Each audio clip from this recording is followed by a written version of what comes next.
Marvel studios start பண்ணப்ப அவங்க கிட்ட ஸ்பைடர் மேன், ஹல்க், தார், அயர்ன் மேன், ஏன் அவங்க ஸ்டுடியோவோட பேரே மார்வல் ஸ்டுடியோஸ் கிடையாது. அப்போ அதுக்கு நம்ம ரொம்ப பின்னாடி போகணும். 1939ல மார்ட்டின் குட்மேன் அப்படின்றவரால் கிரியேட் பண்ணப்பட்டது தான் மார்வல் ஸ்டுடியோ. ஆனால் அப்போ அதோட பேர் மார்வல் ஸ்டுடியோ இல்லை, டைம்லி பப்ளிகேஷன்ஸ் தான். ஒரு cheap pulp magazines, crime novels, romance novel, ஒரு த்ரில்லர் நாவல்ஸை பண்ணி சேல் பண்ணிட்டு இருந்தாங்க.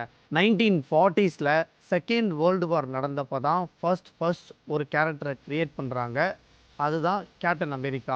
மார்வலோட படங்கள்லையும் ஃபர்ஸ்ட் அவெஞ்சராக அவங்க சொல்கிறது கேப்டன் அமெரிக்காவை தான். அதுக்கு காரணம் இதுவாக கூட இருக்கலாம். அந்த கேப்டன் அமெரிக்கா கேரக்டர் ஹிட்லரை கிக் பண்ணுற மாதிரி ஒரு போஸ்டர் ரெடி பண்ணி அதை பேடில் வச்சு சேல் பண்ணியிருக்காங்க. இப்போ அமெரிக்காவில் ஒரு மேசிவான சேல் இருக்குது, பயங்கரமான ஒரு ப்ராஃபிட்டை கொடுத்துருக்கு. அதுக்கப்புறம் ஒவ்வொரு கேரக்டராக கிரியேட் பண்ண ஆரம்பிச்சிருக்காங்க. வேர்ல்டு வார் 2 முடிஞ்சதுக்கப்புறம் சூப்பர் ஹீரோக்கு இருந்த கிரேஸ் முடிஞ்சு அப்படியே அந்த சேல் டவுன் ஆக ஆரம்பிச்சிருச்சு.